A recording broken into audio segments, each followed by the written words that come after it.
Hey everyone, we are here at Santo Niño Elementary School here in St. Bernard, Southern Leyte. Now our team will install the bison filtration for this school in partnership with All Hands and Hearts and Street Light Foundation. So this is our second schools that we have partnership with All Hands and Street Light.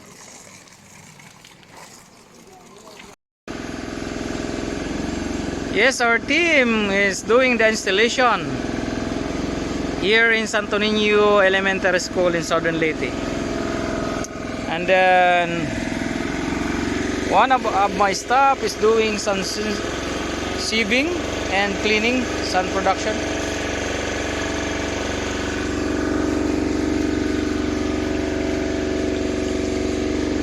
So we're using only 200 liter drum, empty drum, because not required, you know, the pupil is not too many, so it's fine, and it produces more than 1,000 of safe drinking water a day. I think this this is 1,000 liter, and then that was 2,000 liter storage tank for the raw water. We have ongoing construction right now.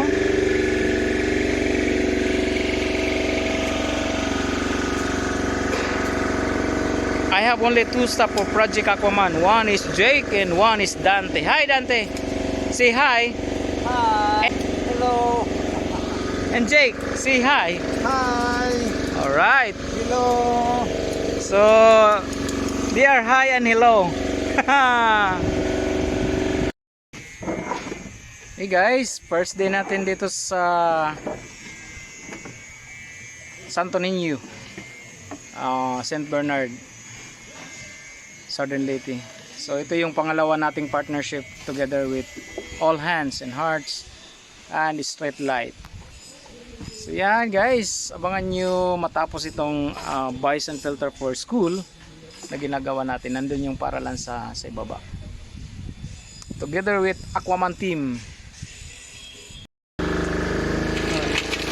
So maghuhulog na tayo ng ating separating gravel.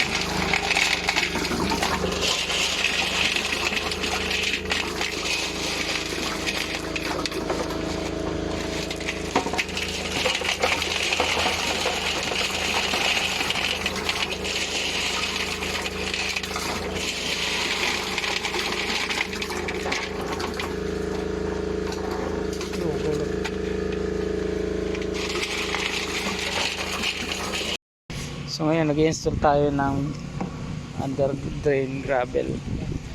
So mayroon na yan sa loob. Ngayon ito yung under drain pipe nasa loob. Tapos mayroon tayong gravel na hanggang dito. Tapos naman dito separating gravel, tsaka pangatlong separating sand. Tapos dito ano na yan, dito sa may guhit, ito na yung ating filtration sand. Ayan. So ito naman, ito yung drain natin. Papunta dito. Drain yan. Kung magbabakwas tayo. Ito naman, ito yung riser pipe na dito lumalabas yung malinis na tubig papunta dito sa drum natin. So yan lang yung ano ng pag-install ng bison filter. Yan. Take note, dito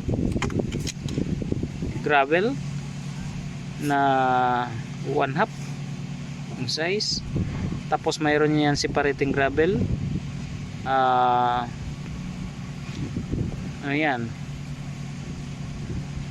less than mga 1/8 yung size yan.